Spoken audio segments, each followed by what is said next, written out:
Si Porras acercó a María Rostorowski a la historia, el antropólogo norteamericano John Murra la acercó a la antropología.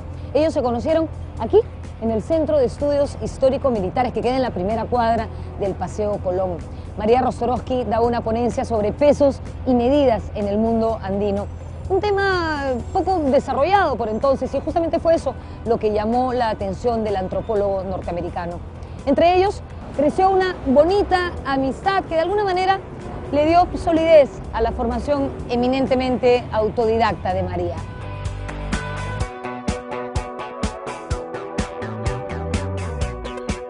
Poco a poco, María Rostorowski se fue haciendo un espacio en el ambiente cultural peruano. Entre sus amigos estuvieron José María Arguedas y José Sabogal. Este último le hizo un célebre retrato. En su segundo libro, Curacas y sucesiones, Costa Norte, publicado en 1961, Rostorowski dio inicio a una larga secuencia de investigaciones centrada en el estudio de la costa peruana, o andina, como ella prefiere llamarla. La historiadora considera que los Andes definen un sistema geográfico que abarca costa, sierra y selva.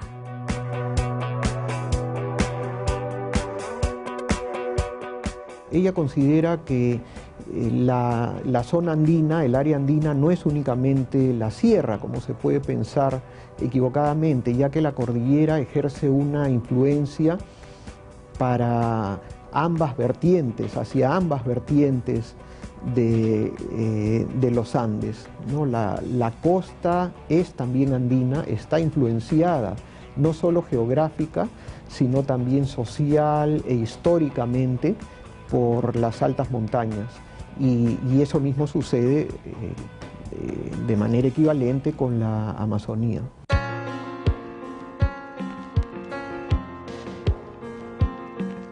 En 1961, Alejandro Díez-Canseco, esposo de María Rostorowski, falleció. Fue un infarto repentino que puso a prueba el temple de la historiadora. Ella se hizo cargo de los negocios familiares hasta poder traspasarlos.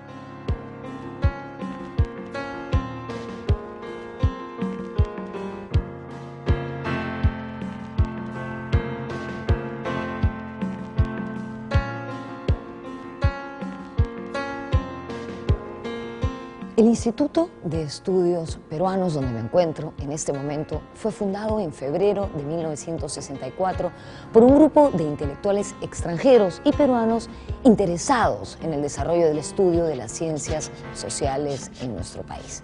Entre sus fundadores estuvieron nada menos que Luis Eduardo Valcárcel, José María Arguedas, los hermanos Salazar Bondi, Augusto y Sebastián, José Matos Mar y, por supuesto, María Rostorowski. José Matos Mar, además de ser gestor y fundador del IEP, fue su director durante las primeras 2 décadas de su existencia.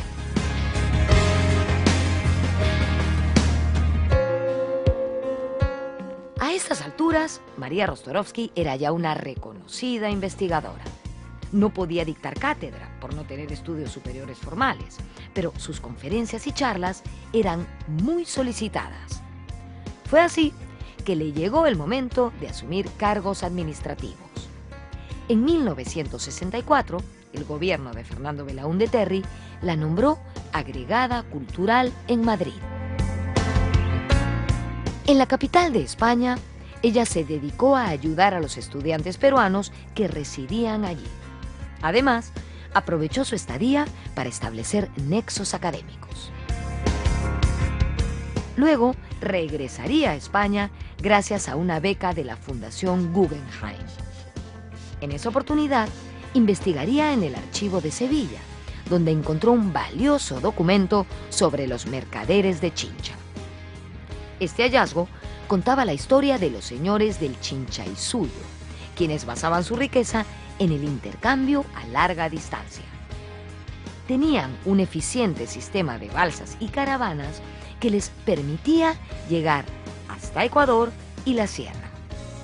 Esos conocimientos revolucionarían la forma clásica de ver al Tahuantinsuyo como una sociedad autárquica, sin transporte, encerrada en sí misma.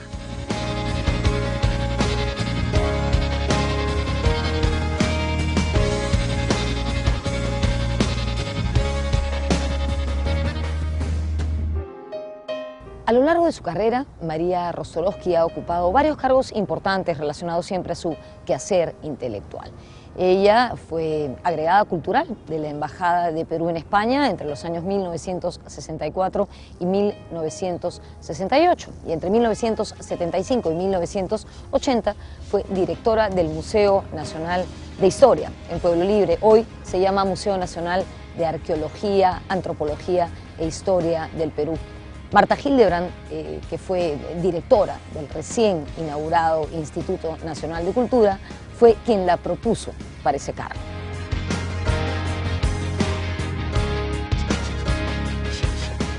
Era desesperante. Además, todos los que se habían portado mal en los ministerios me los mandaban a mí. O sea, tenía borrachos, timberos, de todo.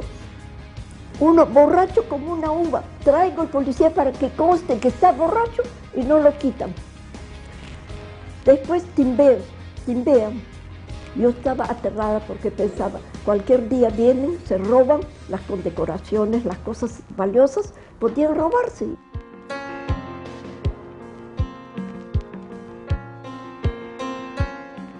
A inicios de la década de 1980, José Matos Mar, director entonces del Instituto de Estudios Peruanos, le pidió a María Rostorowski volver a integrarse al equipo de investigadores del IEP. Ella aceptó la propuesta. De inmediato se integró a ese equipo, se puso a afinar sus investigaciones y desde entonces no dejó de publicar libros, casi siempre bajo el sello editorial de esta casa.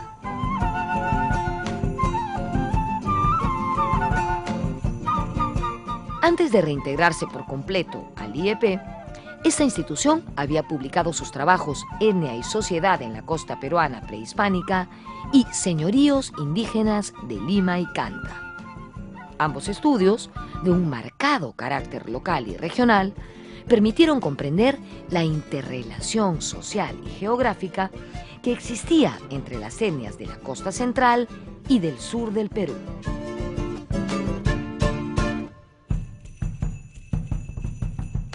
Hasta que María entró al archivo y comenzó a hablar de la población indígena costeña, tanto de la costa central como de la costa norte, no se había hecho ningún estudio histórico al respecto.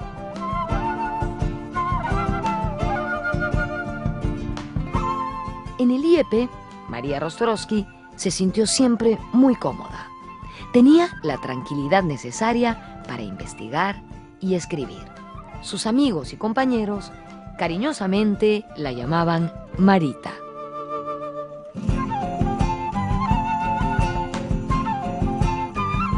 Llegaba a las 8 de la mañana al instituto manejando su carrito. Tenía un carrito chico. Comenzaba a trabajar, tenía su maquinita de escribir. Nunca la he visto usar computadora. Y antes de la máquina de escribir, escribía a mano. Y luego a las 11 de la mañana bajaba a la cafetería con su platanito y tomaba su té verde. Porque en esa época había ido al Japón y le habían invitado té verde y entonces le gustaba el té verde. Subía y luego se iba a la 1. Y en la tarde trabajaba en su casa. Ese era, digamos, el arreglo. Era muy disciplinada, o sea, era muy acuciosa en sus cosas y cuando se metía en un tema lo trabajaba hasta terminar.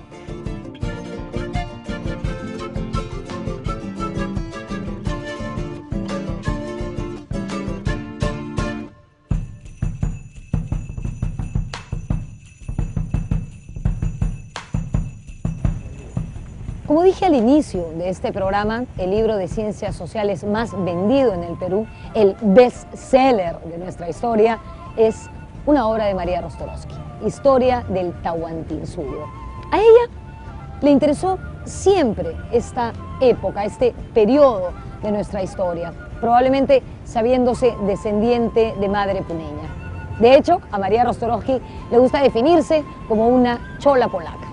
Historia del Tahuantinsuyo fue publicado por primera vez en 1988 por el Instituto de Estudios Peruanos.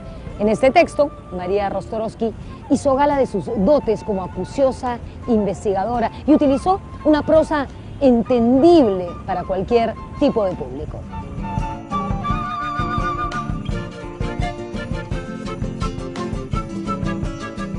Y yo le agradezco mi historia del Tahuantinsuyo, agradezco a Porras y agradezco a Murra y agradezco a mi marido, porque mi marido me enseñó el Perú.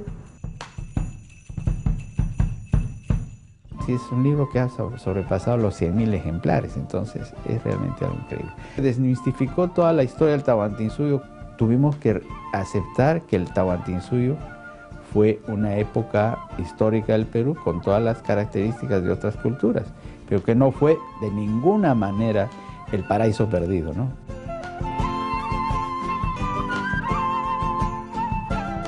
Muchísima gente conoce a María Rozborowski a través de ese libro que se lo dieron a leer en el colegio, en los primeros años de universidad. Creo que hacer una síntesis ya es importante en nuestro país.